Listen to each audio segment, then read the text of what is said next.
Call the meeting to order. Please rise for the pledge. I pledge allegiance to the flag of the United States of America and to the republic for which it stands, one nation under God, indivisible, with liberty and justice for all.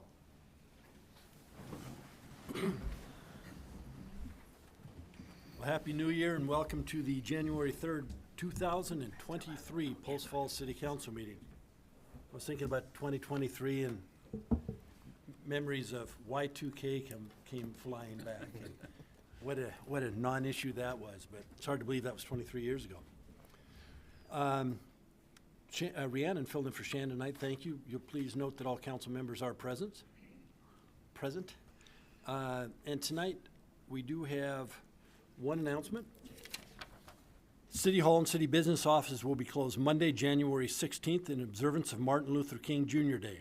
Police, fire, and rescue services for life-threatening or in-progress emergencies may be reached by calling 911.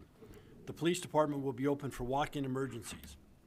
For water department emergencies, call 208-773-3517. And tonight we do have one action item, and I'd ask council to confirm the reappointment of Colin and Christi Fleschman to the Post Falls Urban Renewal Agency. So moved. Second. Motion second. Further discussion? Roll call, please. Shove. Aye. Borders. Aye. Ziegler. Aye. Malloy. Aye. Walker. Aye. Thorson. Aye. Motion passes. Thank you very much. Are there any amendments to the agenda tonight? We do have an amendment, and Councilor Borders is going to read that. I would like to make a motion that we remove item A from the consent calendar. Second. You want motion second? You want to tell them why, Lynn? The long agenda had the wrong minutes attached to it, so they will come back to the next meeting. They are complete, they just were the wrong. I just want to make sure attached. everyone knew why, so, good. Motion second. Further discussion? Roll call, please. Shove. Aye. Borders. Aye. Ziegler. Aye. Malloy. Aye. Walker. Aye. Thorson. Aye. Thank you. Would you please present the consent calendar?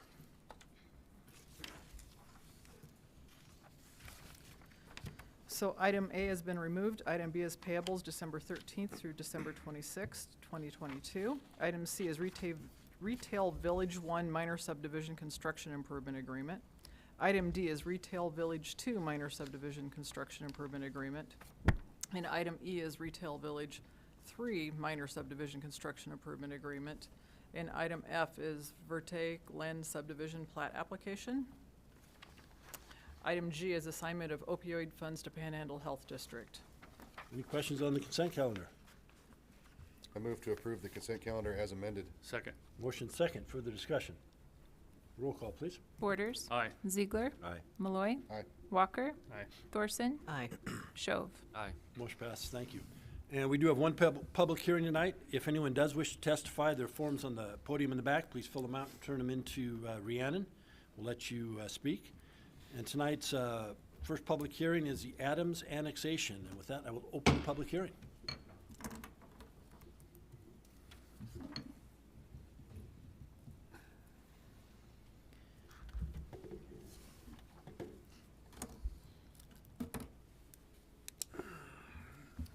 Good evening, Mayor Jacobson, council members.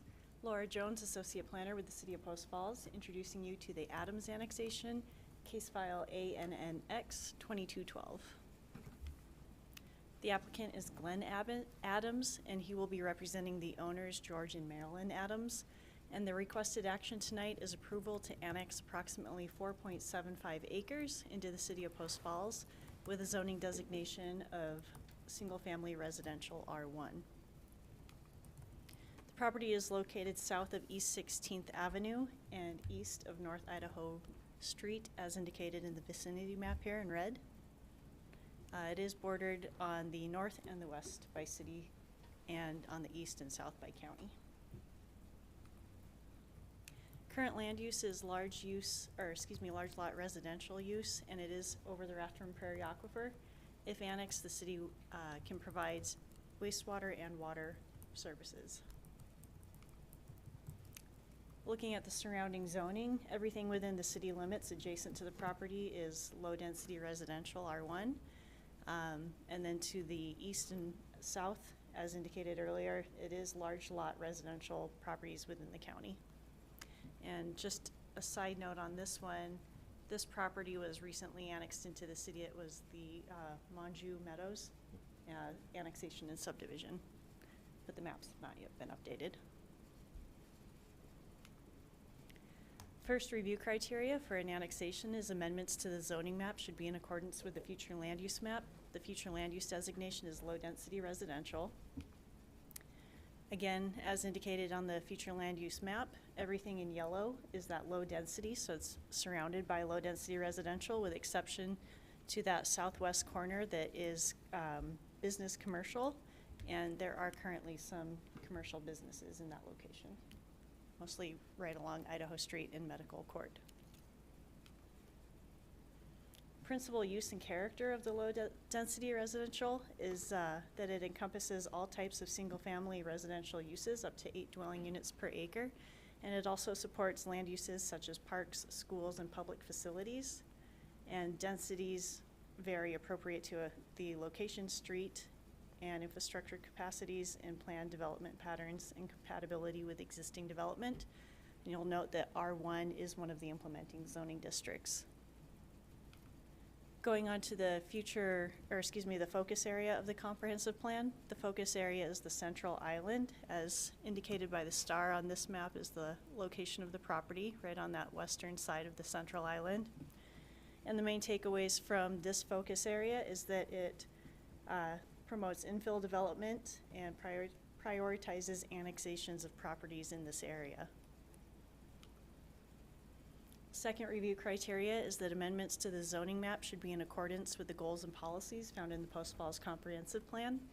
There's several goals that might be applicable to this annexation. The first is that Goal 3, to maintain, improve Post Falls small town scale, charm, and aesthetic beauty.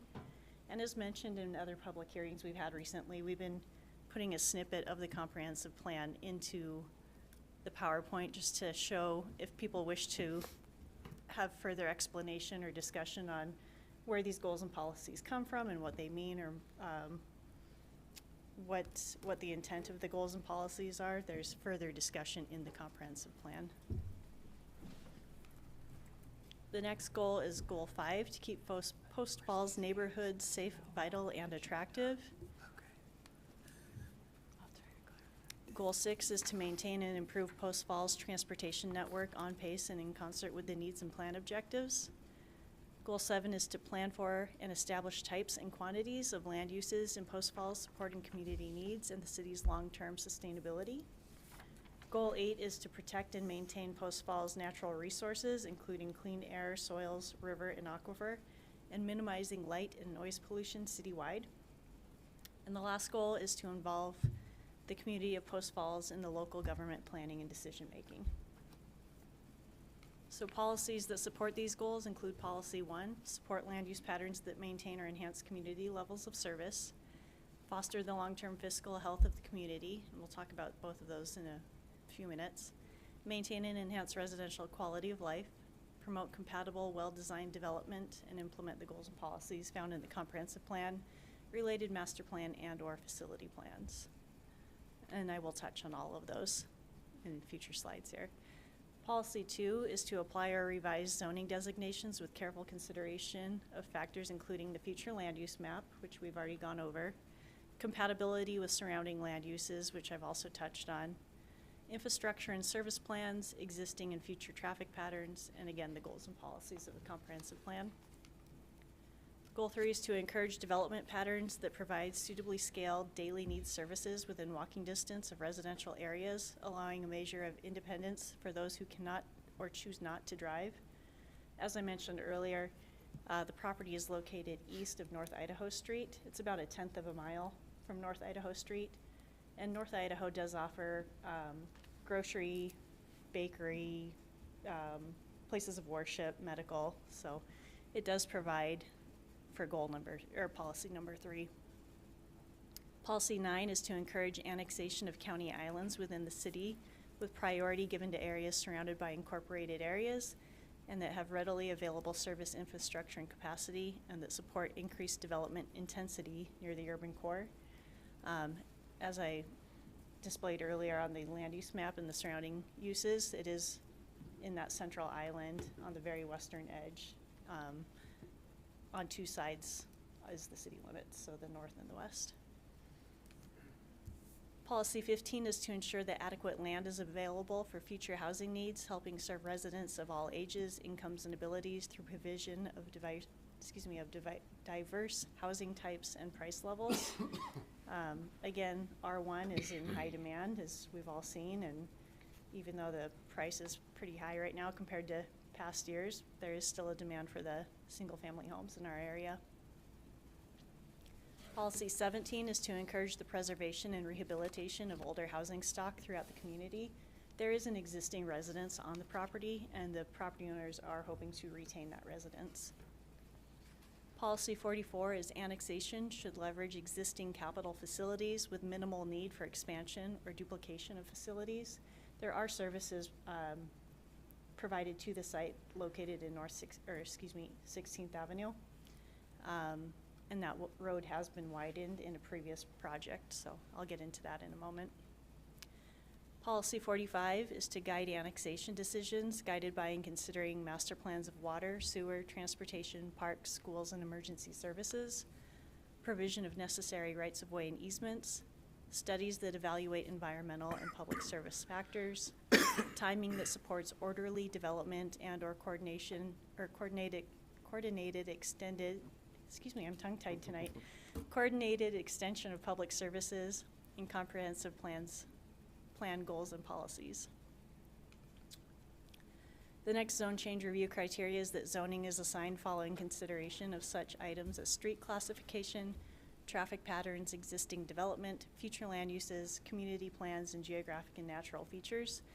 16th Avenue is a major collector roadway, and rights-of-way are meeting our current city standards. There was a widening project a number of years ago, and so all the frontage improvements are in. However, an additional 10-foot sidewalk drainage and utility easement along the northern property will be required as part of the annexation agreement. This graph here depicts the major collector roadway that is the classification of 16th Avenue. And you can see it accommodates different residential housing development densities, as well as neighborhood commercial. So it is suitable for that type of development. And there is that neighborhood commercial to the east along North Idaho, to the west along North Idaho. Zone change review criteria D, commercial and high-density residential zoning is typically assigned along streets with higher road classification. This is not applicable because they're asking for lower density.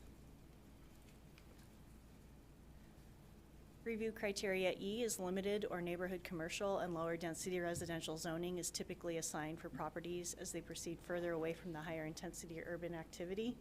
So you can see, again, in the central island focus area, the property is approximately right here where my mouse is. And it is outside of that higher intensity urban area, but still within walking distance to meet your daily needs. Last is that industrial zoning is typically assigned for properties with sufficient access to major transportation routes and may be situated away from residential zoning. Again, this is not applicable. Potential benefits to the city if this property is annexed. It could prevent substandard development in the county and address future needs through annexations. It could promote compatible, well-designed city development and address lack of available single-family residences within the city. And it may create future housing for residents of all ages. This highlighted section has to do with issues with the sewer and the elevation.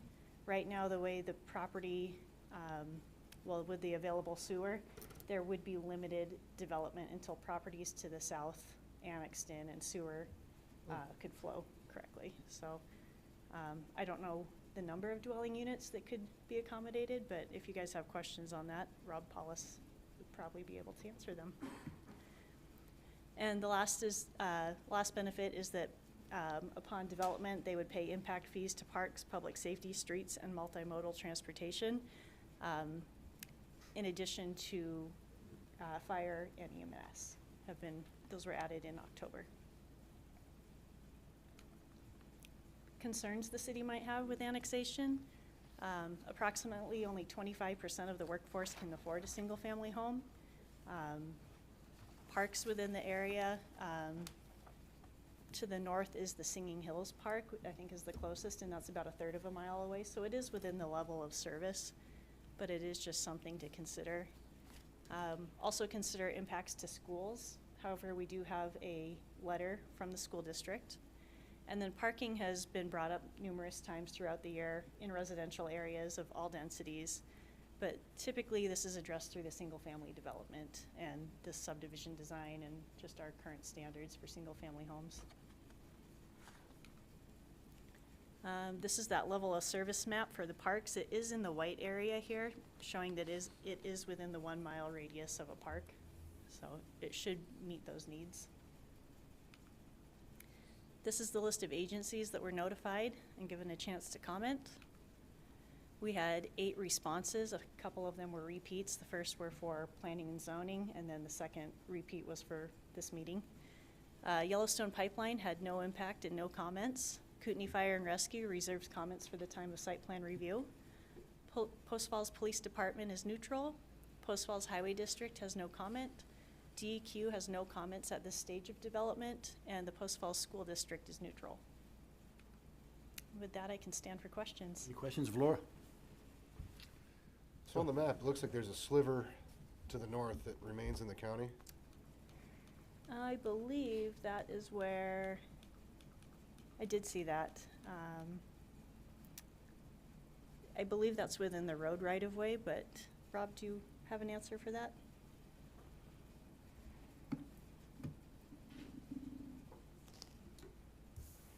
Good evening, Mr. Mayor, members of council. Robert Paulus, Assistant City Engineer. That little strip of right-of-way has been corrected or is in the process of being completed with the annexation that was completed just to the east of here. With that annexation, the ordinance included bringing in all of 16th Avenue between Syringa and Idaho Street, and that was at the request of the Post Falls Highway District, so that the city boundary wasn't in the middle of the roadway.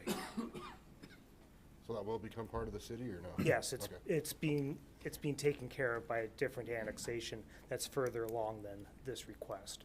So even if you were to deny this application this evening, that piece of right-of-way in front of them will be the city of Post Falls within the very near future. Gotcha. As long as you're standing there, if you want to give us a little bit of detail on the sewer situation. With the sanitary sewer? Yeah. The sanitary sewer issue that's going on out there has nothing to do with the capacity of the sewer mains themselves to handle sewage flow. It's more of an elevation issue. When the city of Post Falls realigned 16th Avenue in that area, we extended sanitary sewer as far to the east as we could at that location. And in 16th Avenue, it's higher than the property to the south. So in order to serve that property completely as a single-family residential neighborhood or something else, there's only a small amount of land that can flow to the north before the pipe becomes so shallow that's almost coming out of the ground.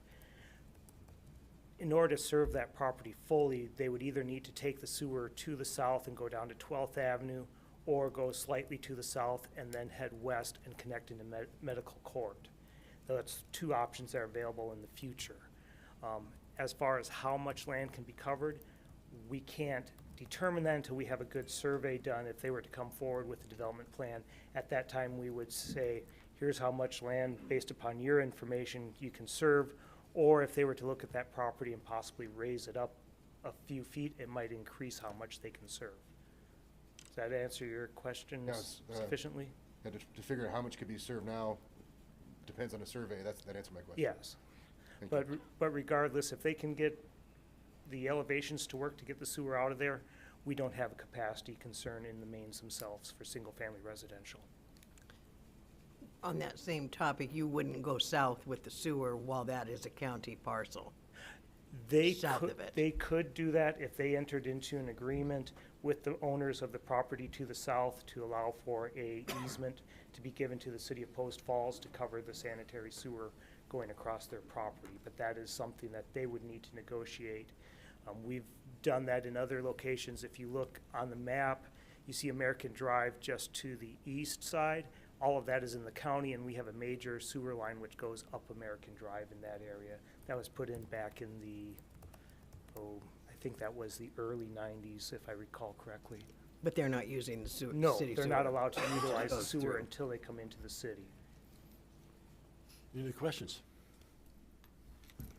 Thank you, Rob. Thanks, You're Laura. welcome. Does the applicant wish to speak? Is the applicant here? Don't see any. Anyone signed up to testify? No. Well, with that, I will close the public hearing.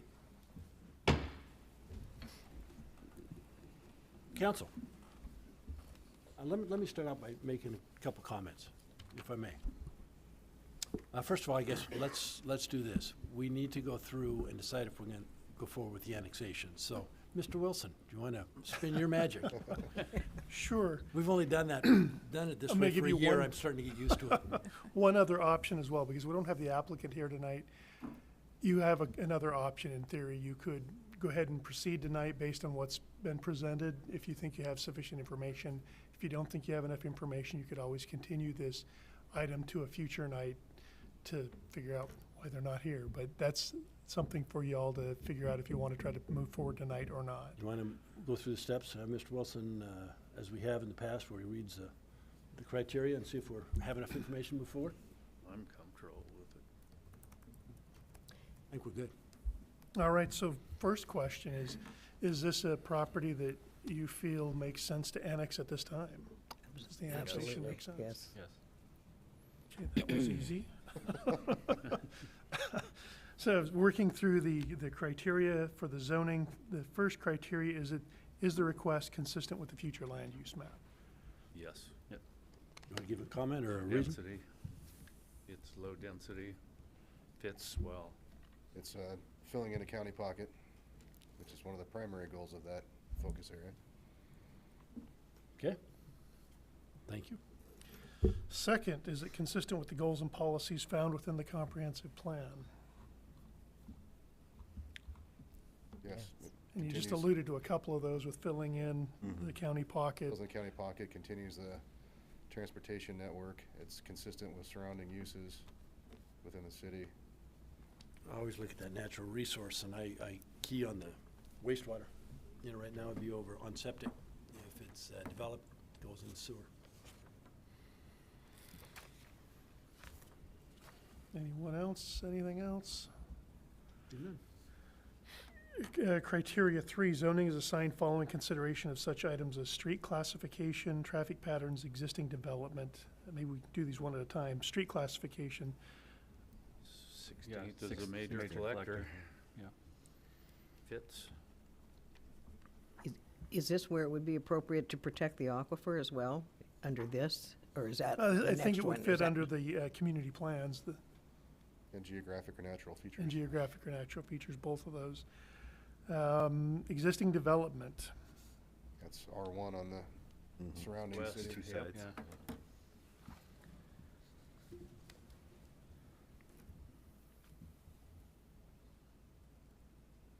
so future land uses, you already covered that through the future land use map. Community plans, Pretty much down the checklist of the comprehensive plan for Yeah. that focus area. geographic or natural features, you've covered that one already. Encourage a balance of land use to help Post Falls remain a desirable, stable, and sustainable community.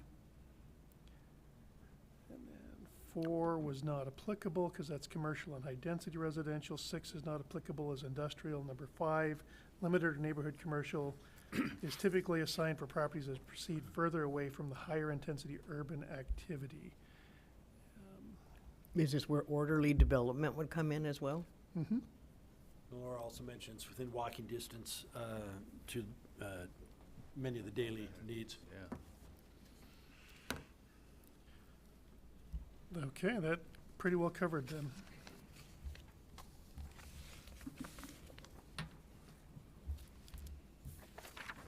But I would move to approve the Adams annexation file number ANNX-22-12, and that it be assigned the zone of R1.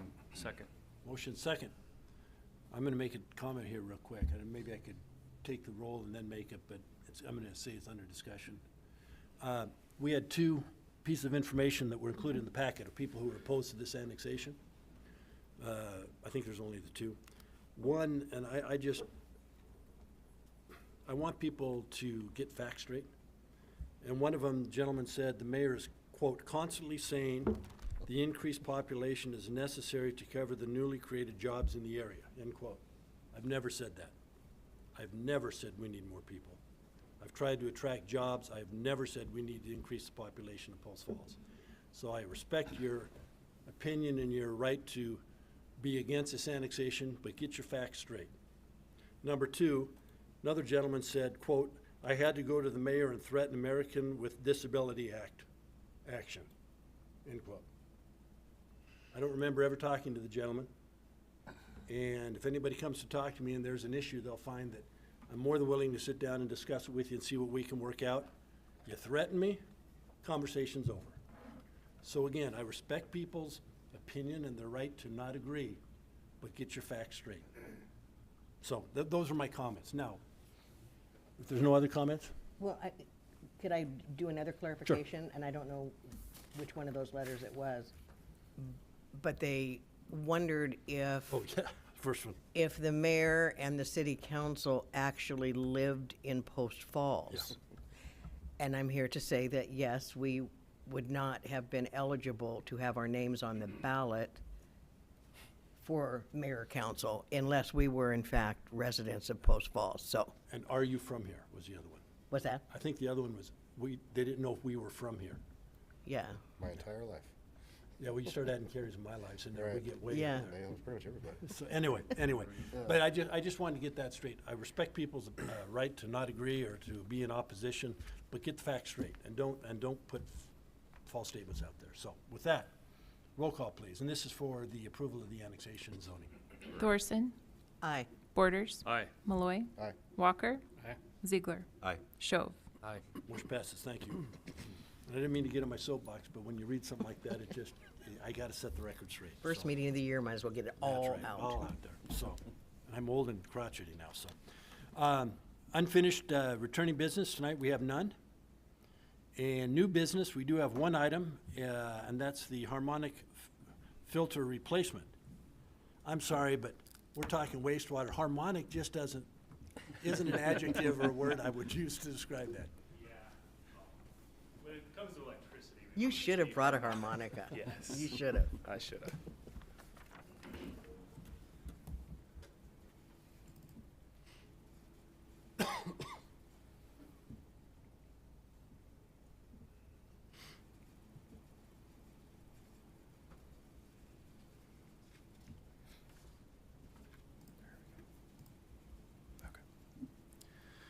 Evening, Mayor Jacobson, Council.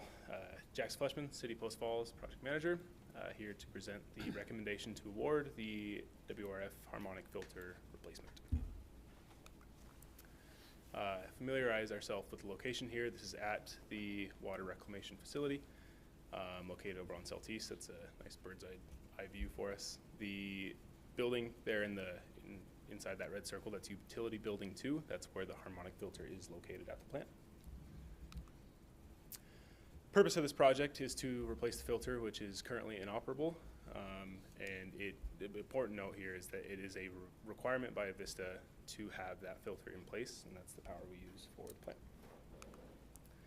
plant. Here's some pictures to see what we're actually looking at here. The picture on the left is the actual harmonic filter at the plant right now. You can actually see some of the damage from the event that I'll get into here later, some of the black jar underneath that hood. The picture on the right kind of helps maybe explain a little bit what the function of the harmonic filter does for us. The yellow line there is erratic energy from our VFDs, which is some equipment that the plant uses. And before that power goes back out into the city, we want that power nice and smooth, and that's what that harmonic filter does. In very brief layman's terms, without getting too technical. So a timeline for the events that happened. There was an unexpected electrical event on September 15th of technically last year. To replace this, we had plans and specs sent out on November 23rd, and we had a bid received on December 9th. we went with an informal bidding process to move the project along. And we reached out to 3 electrical contractors. That was Midland Electric, Shannon Industrial, and Colvico Inc. Little background on how we came up with those 3. Midland Electric is currently doing our Ponderosa lift station project. Things are going fairly smoothly there. Shannon Industrial's done a lot of work for the city, especially at the plant, so they're very familiar with our systems and how things go there. And Colvico Inc. is doing the electrical at the plant currently for the project that we're doing there for the tertiary upgrade. We only received the 1 bid. We did not get a response from Shannon or Colvico, and that 1 bid was in total of $104,000, $104,736. Sorry. Proposed to award the contract to Midland Electric with a 5% contingency, totaling upwards of just under $110,000, and that'd be funded through the plant maintenance and repairs fund. But with some additional funding information here, the event was reported to the Idaho County's Risk Management Program, ICRIMP, and the city has already received funds to cover the cost of the Harmonic filter unit itself in an insurance check totaling approximately $63,000. And it is anticipated that we will be fully reimbursed by ICRIMP upon council award. Completion for when this would hopefully be done. When Midland Electric gets the go, there's an estimated 30-week lead time for the Harmonic filter. The actual work should only take 2 to 3 days to complete, which would arrive us around mid to late summer of this year. And that is it. Jackson and I have Nice and quick for you guys. a question. First of all, Yeah. Thanks for the information on the insurance. I was going to ask that question, Yeah. so I'm glad that you mentioned that. Is the unit functional right now? No. And I'd love to talk about that if you don't mind. Sure. So the unit's not functional right now, and it is not imperative to have the unit for the plant to operate. But that erratic power going back into the city is not good, and that's why it's a requirement by Avista. So it's not crucial to plant operations currently, but it is a requirement, Okay. so we do got to get it replaced. Okay, good. Any comments? Gotta do it. So with that timeline, I'm assuming Avista is aware of. Yes, yeah, Avista is most definitely aware of that. So